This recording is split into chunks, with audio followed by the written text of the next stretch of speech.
For decades, the WWE has given us insane moments, memorable matches, and wild storylines. From Austin vs. McMahon to Undertaker vs. Kane, from Cena's retirement to Daniel Bryan's coronation, we've witnessed the highest of highs as well as the lowest of lows. In this video, we're revisiting the craziest WWE lore of all time. From satisfying revenge moments to emotional retirements, from buried factions to most dangerous versions of wrestlers, this is one full hour of wild WWE history, starting with its most emotional moments. At WrestleMania 26, Shawn Michaels put his legendary career on the line against The Undertaker's undefeated streak. After a grueling battle, The Undertaker delivered one final tombstone and put an end to HBK's career. The following night on Raw, an emotional Michaels addressed the WWE Universe one last time. The fans showed their respect as one of the greatest performers in wrestling history took his final curtain call. Even The Undertaker himself came out on the stage to tip his hat to HBK. It was a reminder that even our heroes can't go on forever, and watching HBK hang up his boots after giving us so many unforgettable moments hit different. The man who had stolen the show countless times was now stealing our hearts one last time. And yes, we don't talk about the crown jewel disaster from 2018. But as one legend's story ended, another's was about to come to a screeching halt just 1 year later. Just days after WrestleMania 27, the WWE Universe was rocked by one of the most shocking news in WWE history. Edge, the rated-R superstar who had battled through countless injuries to become an 11-time world champion, stood in the ring and announced his retirement. The announcement came without warning. Edge had just defeated Alberto Del Rio at WrestleMania to retain his World Heavyweight Championship, and fans thought they were seeing him at the top of his game. Instead, they were witnessing the beginning of the end. As Edge struggled to speak through his emotions, he thanked the fans, his family, and the business he loved. He relinquished the World Heavyweight Championship as the arena was stunned in silence. The retirement felt cruelly premature, but little did anyone know, this wouldn't be the last we'd see of the ultimate opportunist. What seemed like a tragic ending would eventually become the setup for one of the most shocking returns in wrestling history. For 9 long years, Edge sat on the sidelines, watching the business he loved evolve without him. The retirement that had broken hearts in 2011 seemed permanent. Edge had moved on to acting and other projects, but you could see that a part of him would always miss that feeling of walking through the curtain. Then, at the 2020 Royal Rumble, the impossible happened. When Edge's music hit at number 21, the Houston crowd absolutely erupted. After years of neck rehabilitation and medical clearance that seemed impossible, Edge was back. He wasn't just back for a nostalgia pop, he was back full-time. The emotion was overwhelming. The man who had to walk away with so much left to give was now getting the opportunity to finish his story on his own terms. But going from one miraculous moment to another, this next one was about a dream that seemed impossible. The Yes movement reached its emotional peak at WrestleMania 30. Daniel Bryan, the underdog who WWE repeatedly told us wasn't the face of the company, stood on the brink of achieving the impossible. What made this moment so powerful wasn't just the in-ring action, it was the journey. Bryan had been screwed out of opportunities, denied his rightful place at the top, and told time and again that he wasn't what WWE wanted their champion to be. But the fans refused to accept that narrative. When Bryan locked in the Yes Lock on Batista and forced him to tap out, fans exploded in celebration. Confetti fell as Bryan held both titles high above his head while the entire Superdome chanted in unison. In that moment, the bearded underdog from Aberdeen, Washington, proved that heart and determination could overcome any obstacle. But this triumphant moment shared a connection with another legendary WrestleMania celebration that came a decade earlier. WrestleMania 20 ended with an image that seemed to represent everything beautiful about professional wrestling. Chris Benoit and Eddie Guerrero, 2 men who had scratched and clawed their way through every independent promotion, through WCW's collapse, and through years of being told they were too small to be champions, stood together in Madison Square Garden. Benoit had just won the World Heavyweight Championship in the main event. Guerrero was the WWE champion. And as confetti fell, these 2 best friends embraced in the center of the ring, holding their titles. Both men had battled personal demons, overcome substance abuse issues, and fought to prove that heart could triumph over size and politics. Seeing them succeed together on the biggest stage in wrestling felt like poetic justice. Tragically, the moment would be erased from WWE history due to the unspeakable events that would come 3 years later. But going from championship celebrations, let's talk about a heartbreaking ending. At WrestleMania 24, Ric Flair's WWE career was on the line in a retirement match against Shawn Michaels. Michaels, who had idolized Flair growing up, didn't want to be the one to end the legend's career. But Flair, ever the competitor, demanded that Michaels give him everything. As the match reached its conclusion, Flair pulled himself up and dared Michaels to finish it. Shawn, tears visible in his eyes, mouthed those 4 devastating words before delivering sweet chin music. The 3 count that followed felt like the end of an era. The following night on Raw, Flair gave his final speech to a ring surrounded with wrestlers past and present, all standing on the stage to honor the 16-time world champion. Even The Undertaker himself paid respect to the Nature Boy. It's unfortunate that Flair would go on to ruin the beauty of this moment by coming out of retirement and wrestling in TNA. But speaking of retirements, Flair wasn't the only one who had an emotional retirement. On an episode of Raw in 2016, Daniel Bryan stood in the ring to announce that he was being forced to retire due to post-concussion syndrome.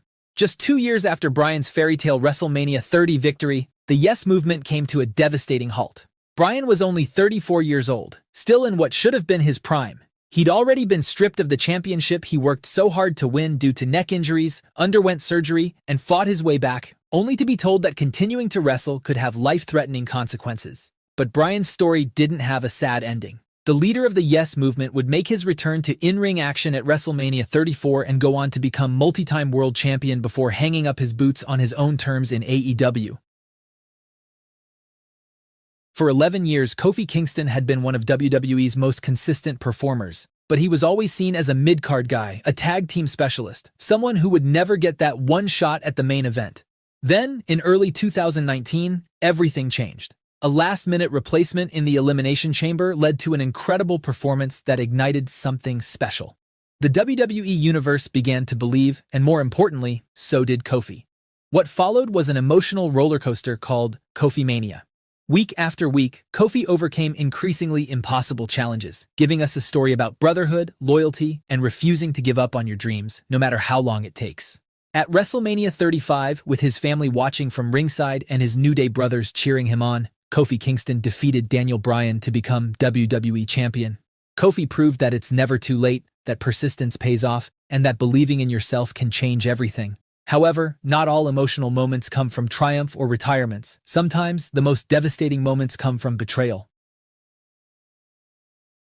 On an episode of Raw in 2017, Jericho thought he was attending a celebration of his friendship with Kevin Owens. What he got instead was one of the most brutal betrayals in WWE history. What made this betrayal so painful was the friendship that had seemed so genuine. For months, Jericho and Owens had been inseparable, creating comedy gold with the list and their bromance. Fans had invested in their relationship, laughed at their antics, and believed in their bond.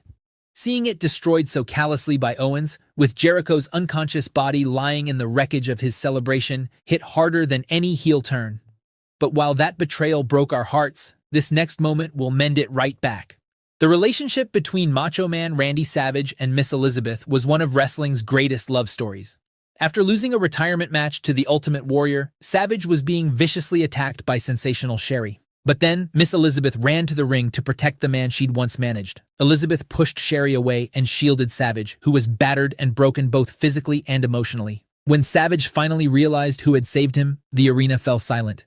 The two embraced in the center of the ring, and fans gave them a standing ovation. There were no words, no grand speeches, just two people who clearly belonged together, reunited after too long apart.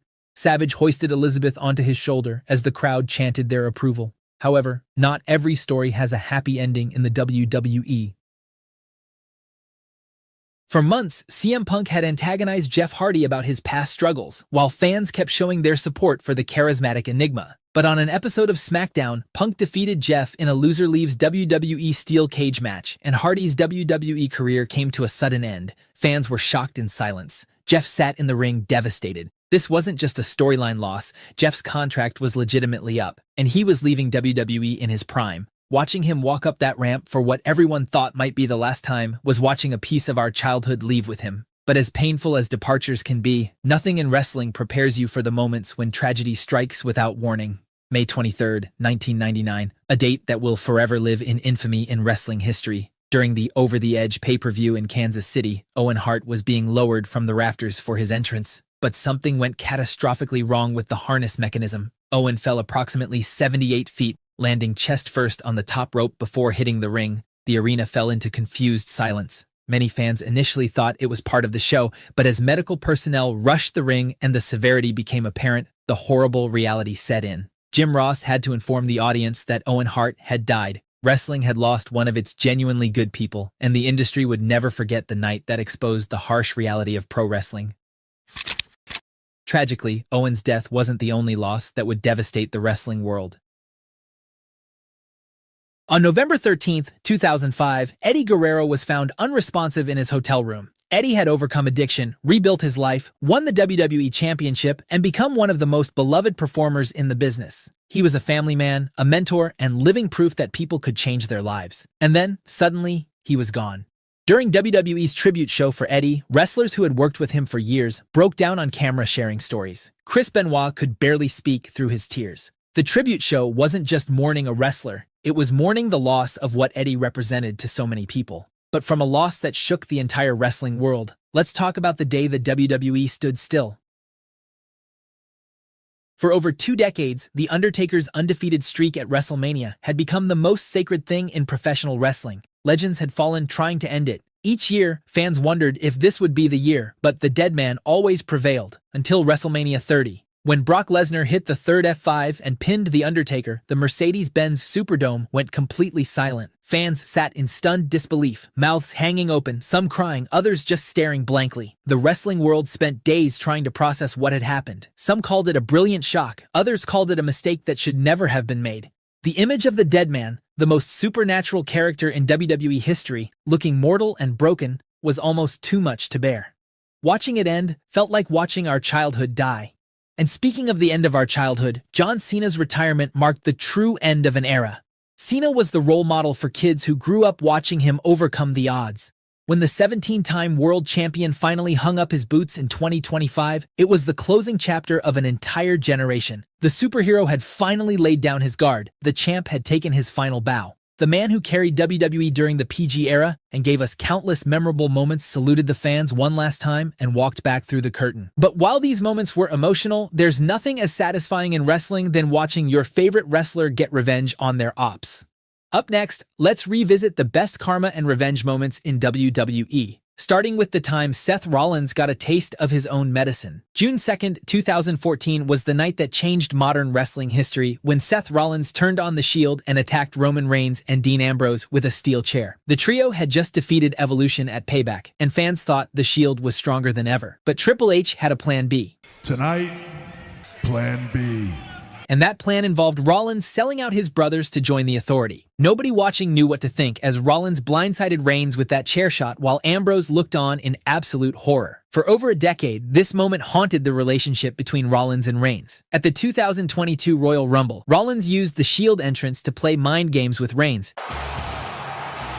And Roman continuously hit Seth with a chair, showing he hadn't forgotten the betrayal. Fast forward to WrestleMania 40, and karma finally caught up with the Architect. During the main event, Rollins came out wearing his Shield gear, and Reigns had to choose between hitting Cody Rhodes or Seth Rollins with a steel chair, and Roman chose revenge. The chair shot mirrored exactly what Rollins had done back in 2014, and it cost Roman the championship. But the karma didn't stop there. Just months later, Rollins himself got a taste of betrayal when the Vision turned on him as Braun Breaker speared him and Bronson Reed hit him with a tsunami. The faction Seth had built to shape WWE's future kicked him out. From betrayer to betrayed, Seth Rollins learned that karma never forgets.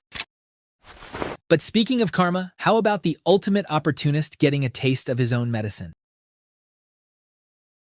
New Year's Revolution 2006, Edge became the first person to ever cash in Money in the Bank when he attacked John Cena right after Cena survived a brutal Elimination Chamber match. Edge had been waiting nearly 10 months for the perfect moment, and with a bloodied Cena slouched in the corner, he struck. 2 spears later, Edge was WWE Champion, and he had created the blueprint for every opportunistic cash-in that followed. Once again in 2007, the Rated R superstar waited until Undertaker had survived a brutal steel cage match with Batista and been destroyed by Mark Henry before cashing. However, karma was lurking just around the corner. In 2008, Edge found himself on the receiving end of his own strategy. On an episode of Raw, after Batista beat down Edge viciously, CM Punk's music hit,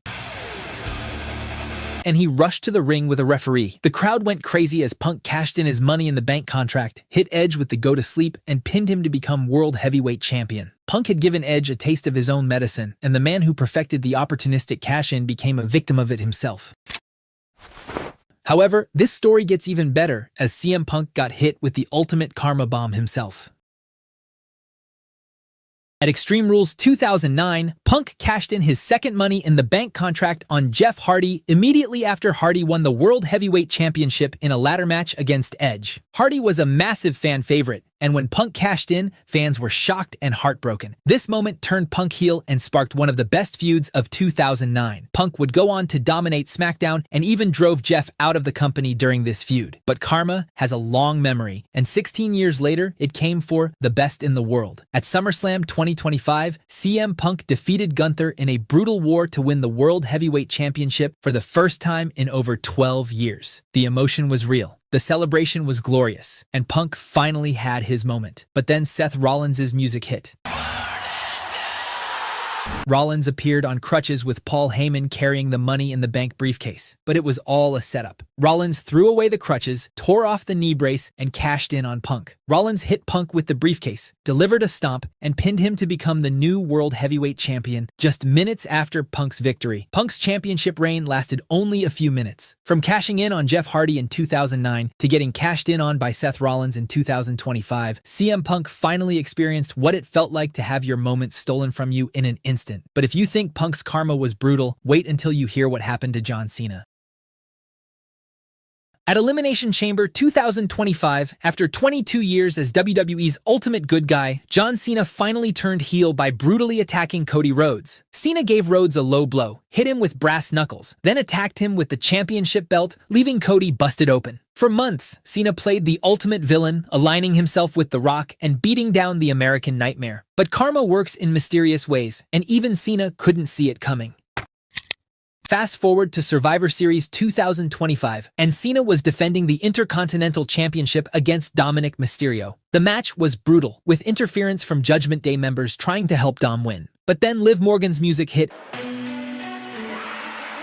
After being out of action since June with a separated shoulder that required surgery, Morgan punched Dominic and jumped into Cena's arms with a big smile like she was going to help him. But then her expression turned evil and she delivered a low blow to Cena. The facial expression, the setup, the betrayal, it all came full circle. What goes around really does come around, and John Cena learned that lesson the hard way. But speaking of betrayal, let's talk about one of the most controversial love triangles in WWE history. In 2005, while Matt Hardy was at home recovering from a knee injury, Lita began an affair with his best friend Edge, who was also married at the time. Matt discovered the affair by checking Lita's cell phone and finding a message from Edge that confirmed everything. The wrestling world exploded when Hardy made the situation public on his website. WWE fired Hardy for airing his grievances, while Edge and Lita remained employed, creating a hostile environment at live events. The betrayal destroyed Hardy's relationship and Edge's marriage, but WWE turned it into one of the hottest angles of 2005. Edge and Lita became the top heel couple on Raw, with the fans hating them for what they did to Matt.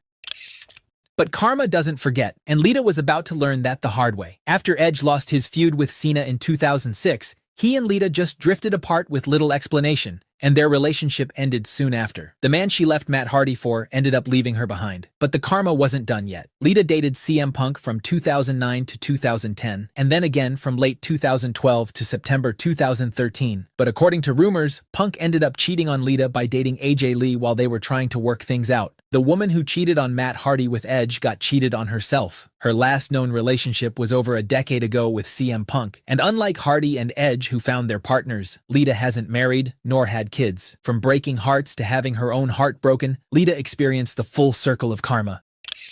Moving on from real-life drama, let's talk about one of the most vicious revenge moments in WWE history. In early 2009, Randy Orton called Stephanie McMahon worthless and then attacked Vince McMahon with a punt kick to the head. Orton won the Royal Rumble and continued his assault by punt kicking Shane McMahon and giving Stephanie an RKO, which brought out an angry Triple H. The feud got intensely personal when Orton revealed his motivation. Everything Orton had done was part of a plot to get revenge on Triple H for betraying him and booting him out of Evolution years earlier. On the March 9th edition of Raw, Triple H broke into Randy Orton's home with his sledgehammer during during a live video interview with Orton. The game hunted Orton through the house and threw him through the front window in one of the most infamous segments in Raw history. Triple H got his revenge for the McMahon family attacks, but Orton wasn't done yet. He wanted the ultimate revenge. A week after Triple H invaded his home, Legacy attacked Triple H, handcuffed him to the ropes, and Orton slammed Stephanie's face to the mat and kissed her for the ultimate revenge. But switching gears from the Orton-Triple H saga, let's talk about one of the most satisfying revenge moments in WWE history. Throughout 2007 and early 2008, Edge and Undertaker were at war, with Edge using his Money in the Bank briefcase to steal the World Heavyweight Championship from Undertaker. Edge and Vicky made the dead man's life miserable as they always used the numbers advantage to outsmart Taker. At One Night Stand, Edge had Undertaker banished from WWE after winning their match for the World Heavyweight title. Edge taunted the Phenom for months, thinking he had finally gotten rid of him. But after Edge's wedding reception drama with Vicky Guerrero, she reinstated Undertaker and announced a Hell in a Cell match at SummerSlam. The match was absolute brutality, as the Phenom was relentless in his quest for revenge. But Undertaker wasn't satisfied with just the win. Edge needed to pay for everything he'd done. After the match, Undertaker saw Edge still moving, so he returned to the ring and set up a ladder. In one of the most iconic moments in SummerSlam history, Undertaker chokeslammed Edge from the top of the ladder through the ring, and moments later, fire shot up from the hole, as Undertaker symbolically sent Edge to hell. Edge had tormented Undertaker, gotten him banished from WWE, and made his life miserable for over a year. And in return, the Phenom literally sent him straight to hell at SummerSlam. But speaking of satisfying revenge moments, how about the time the Tribal Chief finally got his revenge?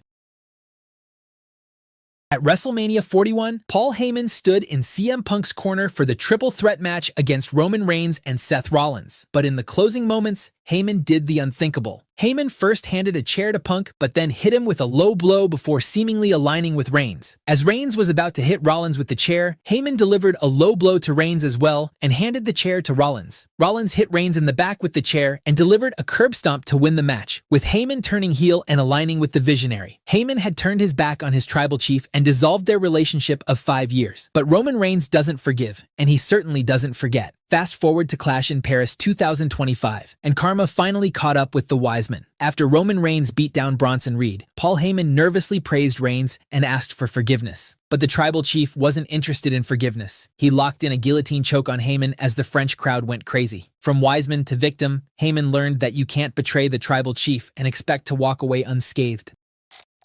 And on that note, let's check out the craziest unwritten rules of WWE. Starting with the fact that WWE referees literally have the lowest HP. In professional wrestling, referees might be the most inexplicably vulnerable people in the entire industry. These officials are often in decent shape, with some being low-key jacked, yet the moment they take even the slightest bump, they're out cold for what feels like an eternity. It doesn't matter if it's an accidental elbow, a light shove, or just getting grazed by a wrestler's boot. Referees will sell it like they've been hit by a train. They'll collapse to the mat and stay down for several minutes as multiple interferences, chair shots, earthquakes, and all kinds of chaos unfold around them. The most ridiculous part is that this always happens at the most convenient times during the match, usually right before someone needs to hit a low blow or grab a weapon. However, what's even wilder is that the referees will make a miraculous recovery just in time to count the pinfall after all the shenanigans have taken place. It's wrestling's longest-running joke, and fans have been calling it out for years. But while referees are busy being unconscious, there's another unwritten rule that determines who's really going to suffer in hardcore matches. Here's a golden rule that every wrestler learns early in their career. If you're the one setting up a table, you might as well start saying your prayers because you're absolutely going through it. This isn't just coincidence, it's practically wrestling law at this point. The reasoning behind this rule actually makes perfect sense from a safety perspective. When a wrestler sets up the table themselves, they know exactly how it's positioned, whether it's stable, and what kind of landing they're about to take. This way, if something goes wrong with the table, or it doesn't break properly, they can only blame themselves rather than their opponent. You'll notice this pattern in almost every hardcore match throughout WWE history. A heel takes their time meticulously setting up a table, taunting the crowd while doing it, and then, boom, they're the ones getting powerbombed through it moments later. It's become so predictable that every time someone starts arranging furniture at ringside, fans already know what's coming next. The same rule applies to chairs, ladders, and any other weapon, just like Chelsea Green learned the hard way at Money in the Bank 2024. However, some wrestlers have discovered they're completely immune to certain attacks, which brings us to one of WWE's most respected traditions. If there's one rule that's been consistently enforced across decades of pro wrestling, it's this. Attempting to headbutt someone of Samoan heritage is a guaranteed mistake. According to Wrestling Kayfabe, Samoans possess skulls that are significantly thicker and harder than everyone else's, making them virtually indestructible when someone hits them with a headbutt. This tradition has been passed down through legendary Samoan wrestlers like the Wild Samoans, Rikishi, Roman Reigns, and the Usos. Whenever an opponent foolishly tries to deliver a headbutt, the Samoan wrestler will barely flinch while their attacker stumbles backward, grabbing their own head in agony as if they just ran face first into a brick wall. The Undertaker made this mistake when he tried to headbutt Rikishi during the Royal Rumble, and so did Bray Wyatt when he tried to headbutt Roman Reigns. But speaking of moves that never work, there's one particular superstar who's completely immune to a specific move. Kevin Owens has spent years perfecting one of wrestling's most satisfying counters, and at this point, opponents should know better than to even attempt a superplex on KO. Without fail, whenever someone tries to execute this top rope suplex variation on Owens, he reverses it into his devastating Fisherman Buster. This has happened so consistently throughout Owens' career that it's become a running joke among wrestling fans. Whether he's facing John Cena, Seth Rollins, Roman Reigns, or Sami Zayn, the result is always the same. What's particularly entertaining about this unwritten rule is watching Owens' opponents continue falling for it. You'd think after seeing it happen dozens of times on WWE television, wrestlers would develop a different strategy for attacking Owens on the top rope. But no, they keep trying the superplex, and Owens keeps making them pay for it. Dean Ambrose and Sami Zayn learned this lesson the hard way when Owens sent them crashing through tables. And so did Cody Rhodes, when Owens hit him with a Fisherman Buster on a ladder. Speaking of ladders, ladder matches are one of the most entertaining match types in the WWE. But if you've ever watched one, you've probably noticed something incredibly frustrating.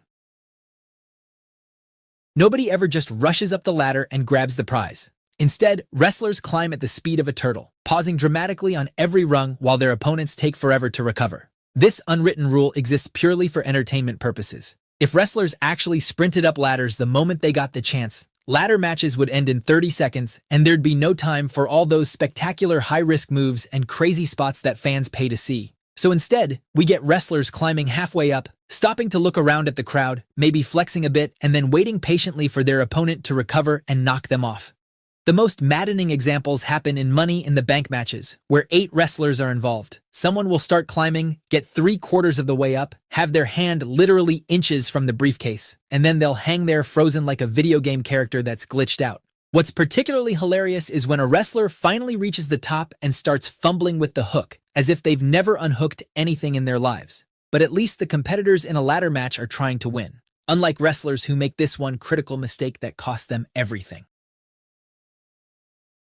WWE wrestlers apparently never learn from their mistakes because they keep taunting before hitting their finishers despite it backfiring 99% of the time.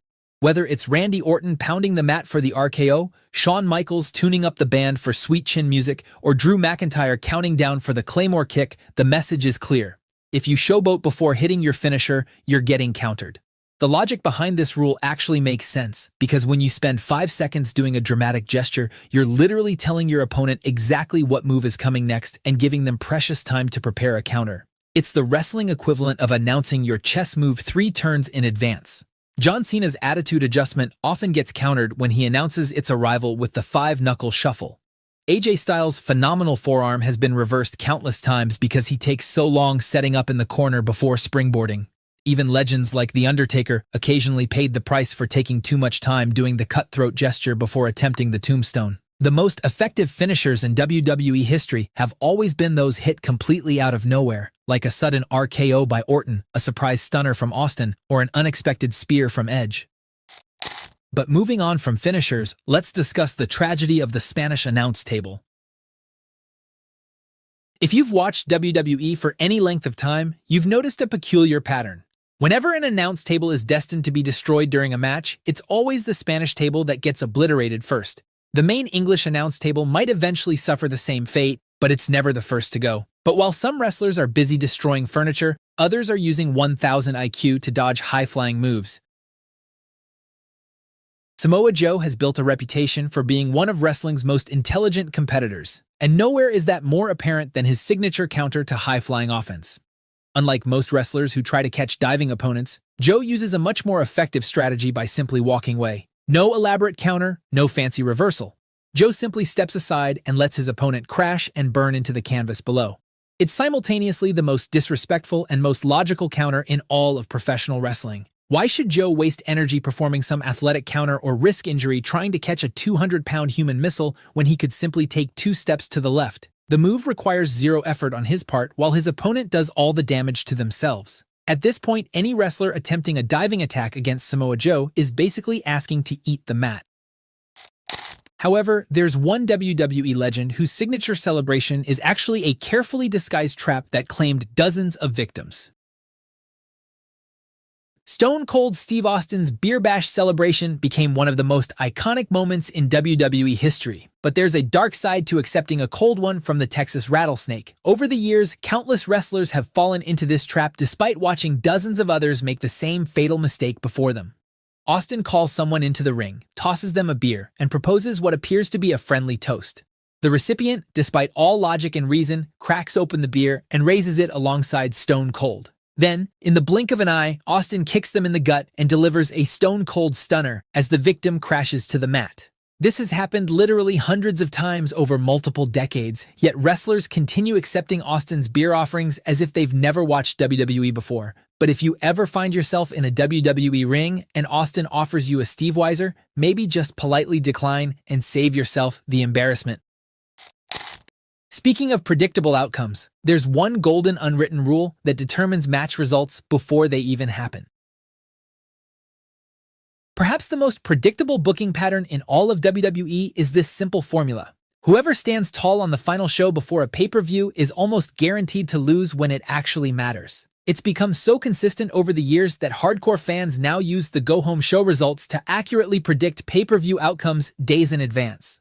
This rule applies across all types of matches and feuds. Challengers who pin the champion in a tag team match the week before lose the title match at the pay-per-view. Babyfaces who finally gets revenge on the heel during the go-home show end up taking the L at the pay-per-view. The wrestler who stands tall after a brawl on a Monday or Friday night ends up eating the pin on Sunday. At this point, losing on the final show before a big event might actually be the best sign that you're winning when it counts. This rule doesn't just apply to WWE, but to every pro wrestling company in the world. If you're enjoying this video so far, don't forget to subscribe. And up next, we're looking at the most dangerous versions of WWE wrestlers, starting with none other than Super Cena. By 2005, John Cena had already become WWE champion. But the following year saw the birth of Super Cena, and WWE would never be the same again. This was a version of John Cena that seemingly couldn't be beat no matter what you threw at him. The man survived multiple opponents, kicked out of everyone's finishing moves, and became the most dominant force on Monday Night Raw. He'd get destroyed for 15 minutes, absorb his opponent's finishers, then make a sudden comeback with the 5 moves of doom, hit the FU, and walk away with the title. Every single time. It didn't matter who stood across from him. Edge, Randy Orton, Triple H, Shawn Michaels, JBL, The Great Khali, or Umaga, Cena beat them all. Edge cashed in Money in the Bank and stole Cena's title at New Year's Revolution 2006, but Cena won it right back 3 weeks later at the Royal Rumble. He defeated Triple H at WrestleMania 22 to prove he belonged at the top. He had an instant classic with Shawn Michaels at WrestleMania 23 a year later. His feuds with Umaga saw him hand the Samoan Bulldozer his first ever losses in back-to-back matches. Super Cena was winning with such predictability that fans started turning on him despite being the top babyface. But that didn't stop WWE from putting the company on his shoulders. From 2006 to 2010, Cena held the WWE Championship through injury comebacks that should have been impossible. He tore his pectoral muscle in October 2007 and was stripped of the title. Doctors said he'd be out for a year, but Cena came back in 4 months and won the Royal Rumble. But while Cena was dominating Raw with his superhuman resilience, over on SmackDown, the Deadman was building something even more legendary.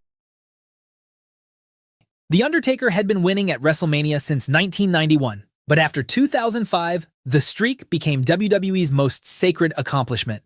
Beating The Undertaker at WrestleMania became bigger than any championship, and Taker made sure every match felt like the end of the world. From 2006 to 2013, the streak transformed from a cool stat into the most prestigious thing in all of wrestling. At WrestleMania 22, he faced Mark Henry in a casket match. The next year at WrestleMania 23, he had one of his greatest battles against Batista for the World Heavyweight Championship.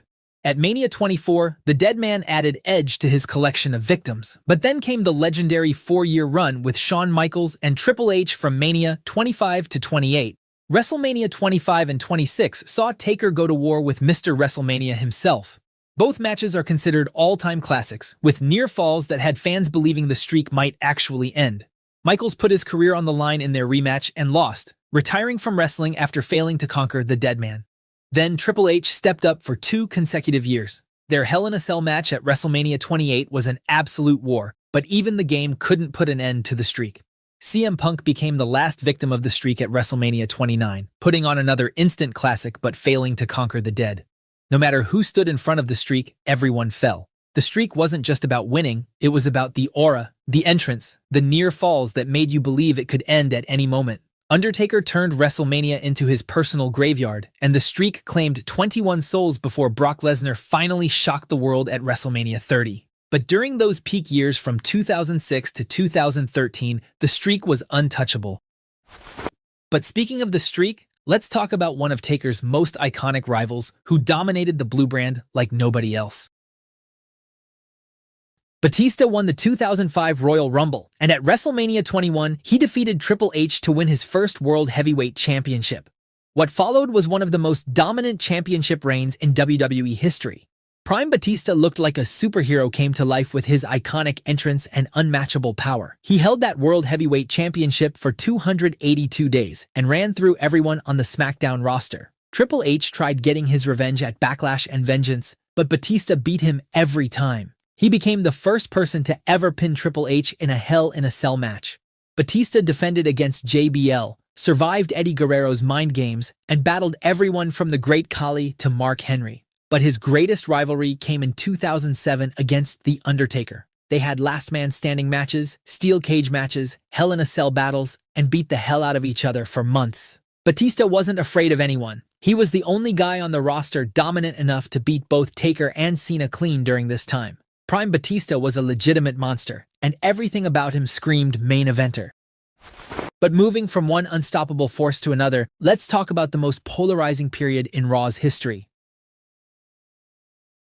In September 2002, Eric Bischoff literally handed Triple H the World Heavyweight Championship on Raw. What followed was 2.5 years of Triple H dominating Monday Night Raw in a way that frustrated fans, buried rising stars, and became known as the infamous Reign of Terror. The game held the World Heavyweight Championship for the majority of 2002 to 2005. He formed Evolution with Ric Flair, Randy Orton, and Batista, and together they controlled Raw like a dictatorship. Rob Van Dam, one of the most over babyfaces in WWE, lost to Triple H at Unforgiven 2002 and never got another real shot at the main event for years. Kane got outnumbered by Evolution. Booker T got buried. Every up-and-coming star got fed to the game and his golden shovel. The matches went the same way every time. Triple H would get help from Evolution, retained by any means necessary, and the babyface would look weak. He would kick off Raw every single week with boring, long promos gloating about his win and burying his opponent. Chris Benoit won the title at WrestleMania 20 in a triple threat. But even during Benoit's reign, Raw was still the Triple H show. The Reign of Terror finally ended at WrestleMania 21 when Batista destroyed Triple H to win the World Heavyweight Championship. But speaking of Triple H, let's talk about one of his most evil creations from the NXT era.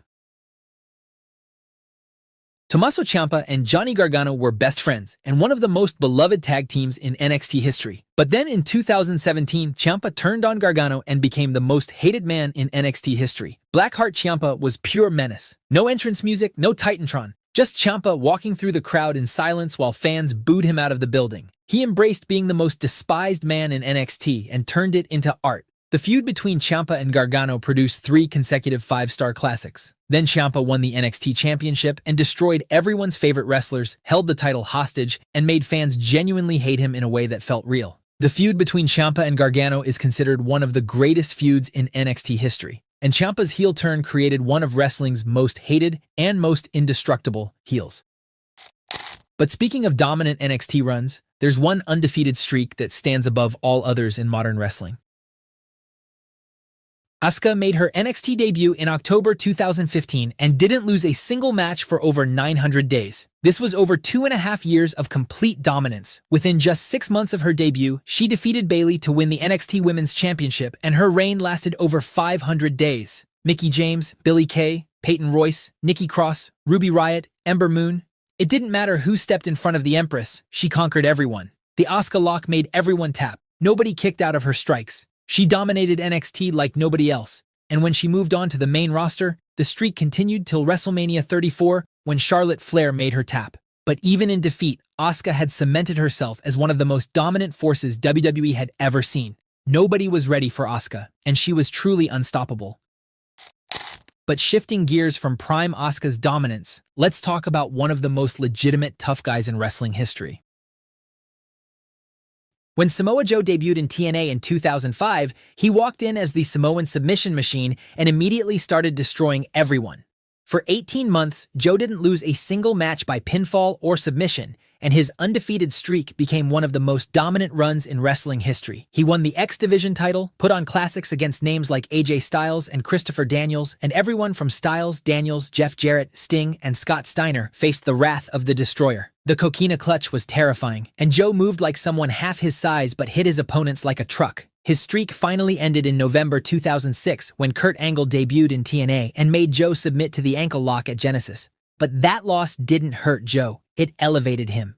Prime Joe was one of the only wrestlers in the world who could beat Kurt Angle and make it look believable.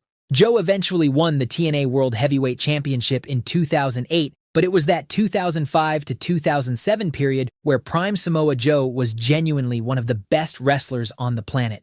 He proved you didn't need to be in WWE to be a star, and his work in TNA during this era is still talked about as some of the best wrestling of the 2000s. But moving on from Joe's dominance, let's talk about the time WWE created their own version of an unstoppable monster. Ryback arrived in WWE in 2012 with a singlet, a cool catchphrase, and an appetite for destruction that could never be satisfied. For 6 months, the human wrecking ball went on an undefeated streak that claimed dozens of victims. He squashed local talent, then multiple jobbers at once, then mid-carders, and the crowd started chanting louder every week. The comparisons to Goldberg were immediate and obvious, but Ryback was getting over on his own, and WWE pushed him like a rocket. When John Cena got injured in October 2012, WWE needed a new #1 contender for CM Punk. They threw Ryback straight into the main event at Hell in a Cell, despite him never holding a single championship in WWE. But this is where everything fell apart. Ryback lost to Punk after referee Brad Maddox interfered, ending his undefeated streak. Then he lost again at Survivor Series thanks to The Shield. Then he failed to win the Royal Rumble. He lost to Mark Henry at WrestleMania 29. And WWE had turned Ryback from an unstoppable monster into just another guy who couldn't win when it mattered. But whether you loved him or hated him, you have to admit that Prime Ryback was lightning in a bottle. But before Ryback started destroying jobbers, there was another unstoppable monster with an undefeated streak who almost ended Super Cena. Umaga arrived on Raw as a savage Samoan monster who couldn't be controlled and went on an absolute tear through the entire Raw roster. The Samoan bulldozer was 350 pounds of pure destruction, and for 9 months, nobody could pin him or make him submit. The Samoan spike dropped people instantly. His running hip attack in the corner looked like it could decapitate someone. The top rope splash was devastating. Everything he did looked violent, and his facial expressions and primal screams made him genuinely terrifying. By January 2007, Umaga was the #1 contender for John Cena's WWE Championship.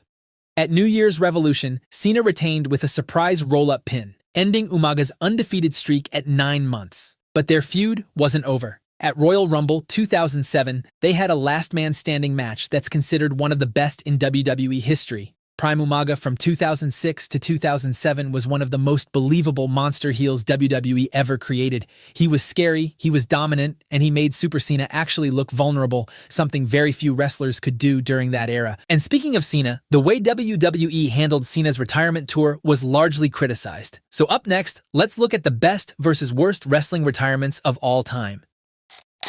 A wrestler's retirement can either cement their legacy or ruin everything they've built over their career. From retiring as a legend to coming back for one last payday, here are wrestlers whose retirement shaped how the world remembers them. starting with one of the most controversial retirements of all time.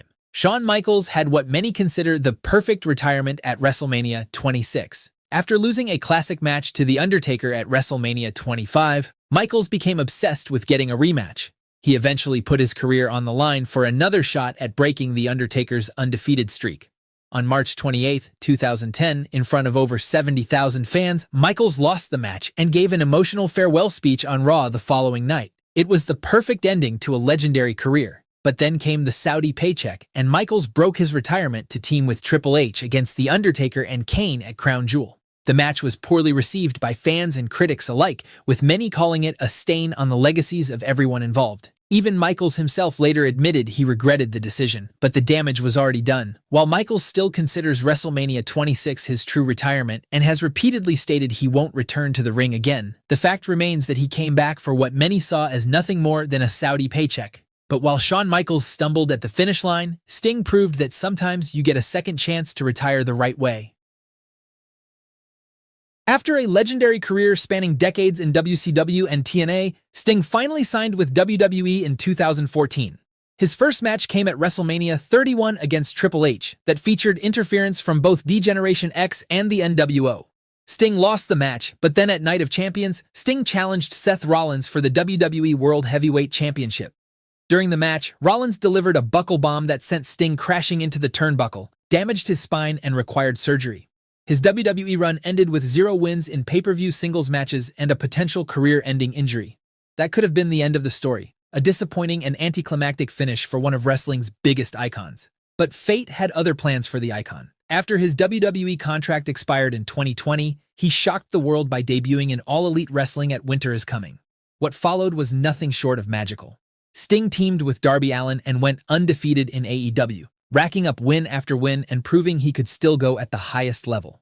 On March 3, 2024, at AEW Revolution, the same venue where he defeated Ric Flair for his first World Championship back in 1988, Sting had his final match. He and Allin defended the AEW World Tag Team Championships against the Young Bucks in a Tornado Tag Team match that saw the 64-year-old icon wrestle like he was 20 years younger.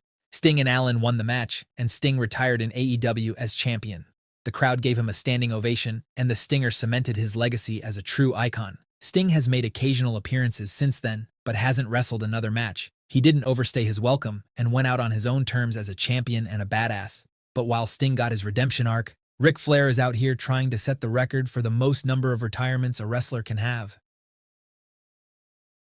At WrestleMania 24 in Orlando, Ric Flair faced Shawn Michaels in a career-threatening match. After 20 minutes of back-and-forth action, Michaels looked at Flair with tears in his eyes before hitting the superkick and pinning Flair. The crowd erupted in a standing ovation as Flair made his way up the ramp for the last time. The next night on Raw, Flair gave an emotional goodbye speech surrounded by his fellow wrestlers. It was the perfect ending to a legendary 35-year career. Fans were saying this was one of the greatest retirement matches of all time, a fitting send-off for a 16-time world champion. But that ending lasted less than 2 years. In 2010, Flair showed up in TNA, arriving in a limo and immediately aligning with AJ Styles.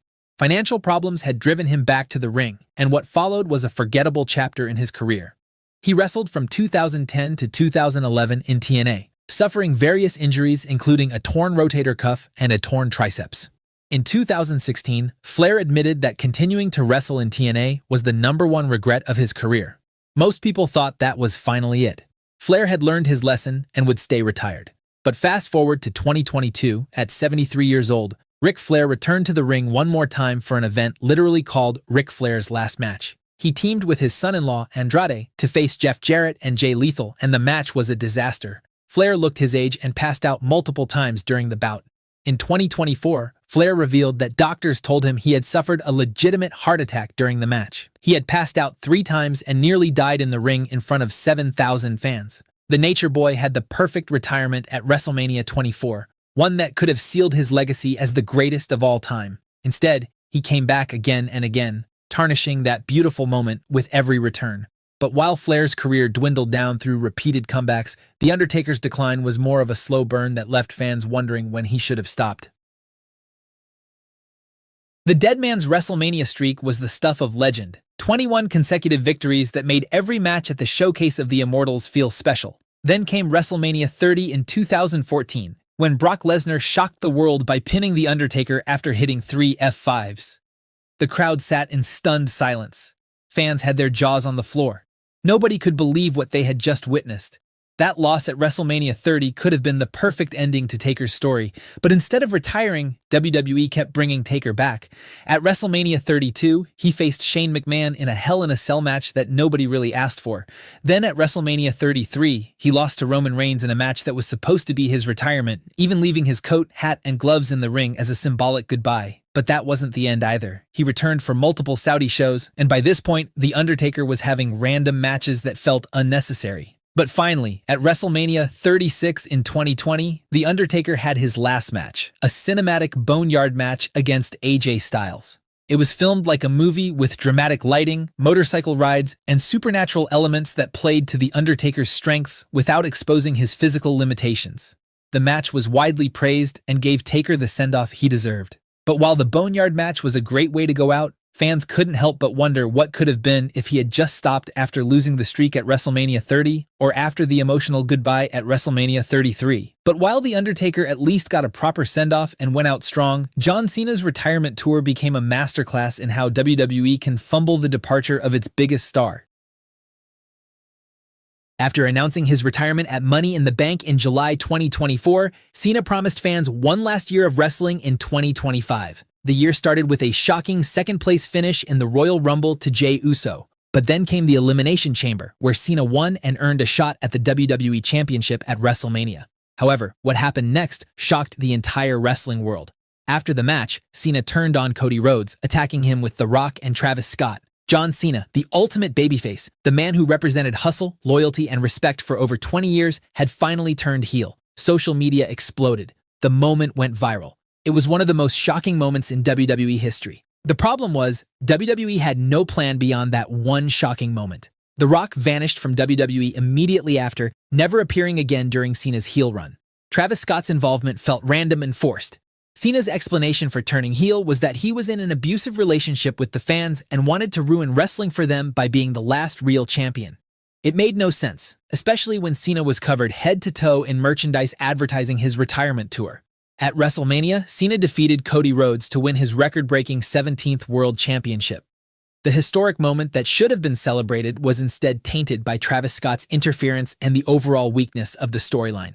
The heel run dragged on for 5 months with forgettable feuds, and by SummerSlam in August, Cena randomly turned babyface again with no real explanation. He lost the title back to Cody Rhodes, and Brock Lesnar returned to brutally attack Cena after the match. The second half of Cena's retirement tour was much better, with excellent matches against AJ Styles at Crown Jewel and winning the Intercontinental Championship from Dominic Mysterio in November, finally becoming a Grand Slam champion. But the damage from the heel run was already done. However, just when fans thought things couldn't get worse, Cena's final match arrived at Saturday night's main event against Gunther, and WWE completely tarnished John Cena's legacy. After 20 minutes of back-and-forth action, Gunther locked in the sleeper hold. The crowd chanted at Cena not to give up as their childhood hero fought and fought, but eventually he had nothing left. John Cena, the man whose entire character was built around never giving up, tapped out in his final match. Making Cena tap out in his retirement match betrayed everything his character stood for. Kids and adults all over the world who grew up worshipping Cena as their hero were heartbroken to see their idol betray his own message. Some defended it as putting over Gunther as a future star, but it left a sour taste for many fans who wanted to see Cena go out as the unstoppable Super Cena for the final time. And speaking of Super Cena, his burial of the Nexus faction is still considered one of the worst booking decisions in WWE history. So up next, let's find out what happened to every member of the Nexus and where they are today. In the summer of 2010, 8 rookies from the first season of NXT stormed Monday Night Raw and destroyed everything in their path. The Nexus was born, and for one glorious night, it felt like WWE had created its next legendary faction. But just 5 months later, the Nexus got buried at SummerSlam and became one of wrestling's greatest what-ifs. From commentary booths to Hollywood sets, from retirement to tragic endings, this is what happened to every member of the Nexus. Wade Barrett wasn't just the Nexus leader. He was supposed to be WWE's next main event heel. As the guy who won the first season of NXT, Barrett had the look, the promo skills, and the legitimacy of being a bare-knuckle fighter. The Nexus invasion was built around him, and his feud with John Cena should have launched him into superstardom.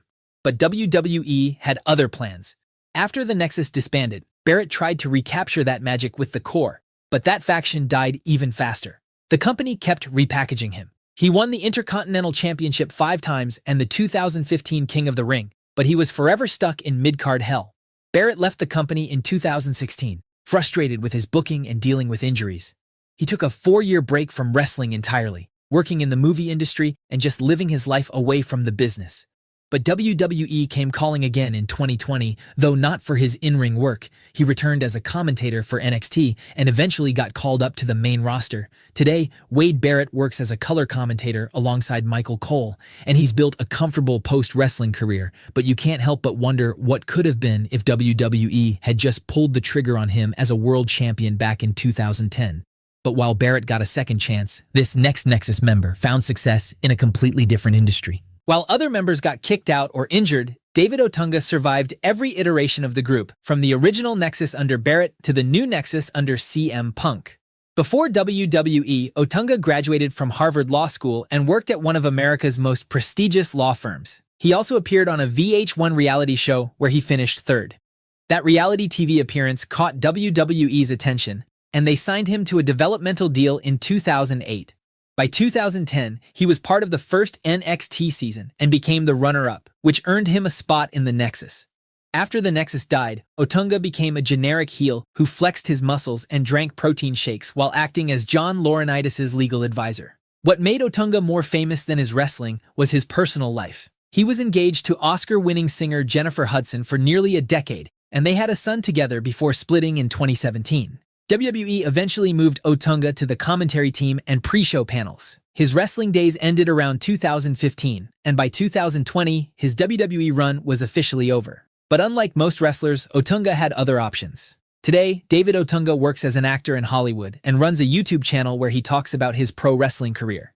He's leveraging his Harvard Law degree, his WWE name recognition, and his Hollywood connections to build a career outside wrestling. He's not a wrestling legend, but he's financially secure and doing what he wants. However, while Otunga escaped wrestling relatively unscathed, this next Nexus member stuck with the company for a decade and became the ultimate jobber. Heath Slater was the Nexus's comedic relief and one half of the tag team champions with Justin Gabriel. After the Nexus fell apart, Slater joined the core with Barrett, but that faction died within months. Then came the 3-man band era with Drew McIntyre and Jinder Mahal, 3 comedy jobbers playing air guitar. It was entertaining, but it killed any credibility Slater had left. WWE kept Slater around because he was willing to lose to everyone. But despite being a perpetual loser, Slater became weirdly beloved by fans. His storyline in 2016 was genuinely hilarious, and his tag team run with Rhino actually got over. Slater stayed loyal to WWE for over a decade, doing whatever they asked. But in 2020, after 10 years of service, Slater was just another name on the budget cut list. After WWE, Slater hit the independent circuit and eventually signed with Impact Wrestling, where he's been working regularly since 2020. He's still entertaining, still making fans laugh, but you can't help but wonder what his career would have looked like if WWE had ever taken him seriously. But while Slater spent a decade jobbing, this next Nexus member became the biggest star to ever come out of the faction. Here's the wild part about Daniel Bryan's Nexus story. He was technically the first member eliminated, and it had nothing to do with storyline. During the Nexus's debut attack on Raw, Bryan strangled ring announcer Justin Roberts with his own tie, and WWE's sponsors absolutely lost their minds. Within days, Bryan was fired from the company for being too violent. But let's back up. Bryan didn't need the Nexus. By 2010, he was already the most respected independent wrestler in the world. Ring of Honor, PWG, Japan. Bryan had done it all and earned his reputation as one of the best technical wrestlers alive. WWE signing him to NXT felt like a formality, like they were finally acknowledging what everyone already knew. The Nexus firing could have ended his career before it started, but instead it made him more valuable. He returned at SummerSlam against the Nexus, then moved on to bigger things. And by bigger things, I mean he became the biggest underdog story in modern wrestling history. Bryan's run after the Nexus is legendary. United States Champion, World Heavyweight Champion, Tag Team Champion with Kane. But the real magic happened at WrestleMania, when Bryan defeated Triple H, Batista, and Randy Orton in one night to win the World Heavyweight Championship. But then came the tragedy. Bryan had to retire in 2016 due to concussion issues, and it looked like his in-ring career was over. However, 2 years later, the company medically cleared him, and Bryan returned to massive fanfare. He turned heel, won the WWE Championship again, and proved he could still go at the highest level. WWE released Bryan in 2021 when his contract expired, and he immediately signed with AEW as Bryan Danielson. He had incredible matches with Kenny Omega, Hangman Page, MJF, and basically everyone on the roster. Out of everyone in the Nexus, Bryan became the biggest star by a mile. He's a future Hall of Famer, a multiple-time world champion, and proof that getting fired might be the best thing that ever happens to your career. After his Nexus elimination, Darren Young floated around WWE's undercard for years without a clear direction. But then something clicked. He teamed up with Titus O'Neil to form the Primetime Players, and suddenly Young had a purpose. They were a fun babyface tag team with great chemistry, and they actually got over with the crowd. Then came the moment that defined Young's legacy outside the ring. In August 2013, while being interviewed by TMZ, Young casually came out as gay. WWE tried to capitalize on Young's story by pairing him with Bob Backlund, but it never led to anything meaningful. Young got some mid-card feuds and a few wins, but Vince never pulled the trigger on giving him a serious push. By 2017, Young's WWE run was coming to an end. He'd been around for 7 years, but never broke through to the next level. After WWE, Young worked the independent circuit and New Japan sporadically. He reunited with former Nexus members Michael Tarver and Justin Gabriel for Chikara's King of Trios tournament in 2018, which was a fun nostalgia moment. He's made occasional appearances here and there, but Young has largely stepped away from full-time wrestling. But while Young's wrestling career fizzled out quietly, this next Nexus member had one of the most tragic family legacies in wrestling history. Imagine being the son of Mr. Perfect and the grandson of Larry the Axe Hennig, and WWE names you Michael McGillicuddy. McGillicuddy wasn't part of the original Nexus invasion. He joined later in October 2010 alongside Husky Harris when CM Punk started taking over the group. By then, the Nexus had already lost most of its momentum after the SummerSlam disaster, so McGillicuddy was essentially joining a sinking ship. After the Nexus finally disbanded in 2011, WWE did McGillicuddy no favors. He floated around doing absolutely nothing for 2 years until they finally changed his name to Curtis Axel in 2013. It was better than McGillicuddy, but it also put enormous pressure on him to live up to the Hennig legacy. Axel got paired with Paul Heyman, which should have been a career-making move. Heyman was managing CM Punk at the time, and when Punk left, Axel became the new Paul Heyman guy. He won the Intercontinental Championship in 2013 and had a decent run, but let's be honest, he was always just a placeholder until Brock Lesnar showed up. The moment Lesnar returned, Axel became irrelevant again. But here's where things got weird. Axel became a cult favorite for all the wrong reasons. In 2015, he entered the Royal Rumble and never got officially eliminated, so he spent weeks claiming he was still in the match. Axel spent the rest of his run in comedy jobber acts before the company finally released him in April 2020. The Hennig name should have guaranteed him a push, but the company never believed in him as a top guy. After WWE, Axel returned to using his real name, Joe Hennig, and worked the independent circuit, but nothing major. His career proves that a wrestling legacy can be both a blessing and a curse. He got opportunities because of his last name, but he also spent his entire career being compared to his Hall of Fame father. Sometimes being the son of Mr. Perfect means you'll never be perfect enough. However, while Axel struggled with his family legacy, this next Nexus member had a completely different family curse that ended in tragedy. After getting punted by Randy Orton, Vince sent Husky Harris back to developmental in 2011, and it looked like his main roster career was over before it started. But then, something incredible happened. Down in FCW, Rotunda completely reinvented himself as Bray Wyatt, a swamp cult leader with a horror movie aesthetic and the most captivating promos in wrestling. The Wyatt family debuted in 2013, and it was clear that WWE had something special on their hands. Bray Wyatt became one of the most creative and compelling characters in wrestling history. He feuded with John Cena, The Undertaker, and Daniel Bryan. He won the WWE Championship and became a main event star, proving that his Husky Harris days were just a bad dream. Then came The Fiend in 2019, and Bray took things to another level entirely. Wyatt won the Universal Championship, and it felt like he was just getting started. But here's where things fell apart. WWE absolutely butchered the Fiend character with awful booking. The Hell in a Cell match against Seth Rollins was a disaster. The WrestleMania loss to Randy Orton made no sense. The company released Wyatt in July 2021, shocking the entire wrestling world. Wyatt eventually returned in October 2022 to massive fanfare, and fans were thrilled to see him back. He was working on a new character with Uncle Howdy and the Wyatt Six, and it looked like WWE was finally going to let him cook. But then came the tragedy. On August 24, 2023, Bray Wyatt died suddenly at the age of 36 from a heart attack. The wrestling world was devastated. The company held a tribute show, and wrestlers from every promotion paid their respects to a man who changed wrestling with his creativity and character work. Today, Bray Wyatt's legacy lives on through his family. Wyatt is remembered as one of the most creative minds wrestling has ever seen. But while Wyatt's story ended in heartbreak, this next Nexus member's story is one of ego, bitterness, and burning every bridge imaginable. Skip Sheffield was the Nexus's muscle, a big, powerful guy who was supposed to be the enforcer of the group. He had the look, he had the intensity, and for about 2 months, it seemed like he'd be a key part of the Nexus's dominance. But then, in August 2010, Sheffield broke his ankle during a live event, and his Nexus run was over before it really started. He was out of action for nearly 2 years, and by the time he returned, the Nexus was long dead. But WWE wasn't done with Skip Sheffield. In 2012, he returned with a complete repackage as Ryback, a bald, singlet-wearing monster who looked and wrestled exactly like Goldberg. The comparisons were impossible to ignore, and Vince leaned into it hard. Ryback went on an undefeated streak, squashing jobbers in under a minute while the crowd ate it up. Ryback got massively over as a babyface. By late 2012, he was challenging CM Punk for the WWE Championship at Hell in a Cell, and it genuinely felt like Ryback might win the title. The company had lightning in a bottle with Ryback's momentum, and they just let it die. After his streak ended, Ryback bounced between heel and face turns that nobody cared about. He won the Intercontinental Championship in 2015, but it felt like a consolation prize. Behind the scenes, Ryback was becoming increasingly frustrated with his booking, his pay structure, and the company's creative direction. He started speaking out about wrestler salaries and how WWE treats its talent, which didn't endear him to management. In 2016, Ryback's contract expired, and instead of re-signing, he walked away.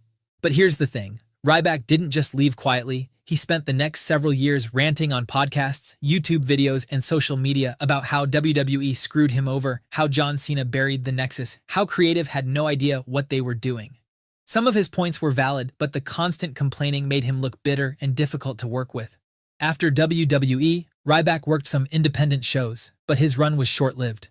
Today, Ryback runs a supplement company and hosts a podcast where he still complains about WWE years after leaving. But while Ryback spent years complaining about missed opportunities, this next Nexus member quietly built a respectable career away from the spotlight. Justin Gabriel was the Nexus's resident high flyer. After the Nexus and core fell apart, Gabriel spent the next few years floating around the lower card, occasionally getting TV time but never breaking through as a single star. He had the talent, his matches were consistently good, but Vince just didn't see him as a main event player. By 2015, Gabriel was done. He requested his release from WWE, and the company granted it, ending his 7-year run. But this is where Gabriel's story gets better. After leaving WWE, he started working under the name PJ Black and wrestled in Lucha Underground, Ring of Honor, and Impact Wrestling. In 2024, he had discussions with WWE about becoming a coach for NXT, though those talks fell through when WWE was going through its merger with UFC under TKO. He's not a household name, he never main evented WrestleMania, but he's built a career on his own terms. The Nexus story makes you wonder what would have happened if Super Cena didn't bury them at SummerSlam. And speaking of Super Cena, check out this video next about the most OP versions of WWE wrestlers.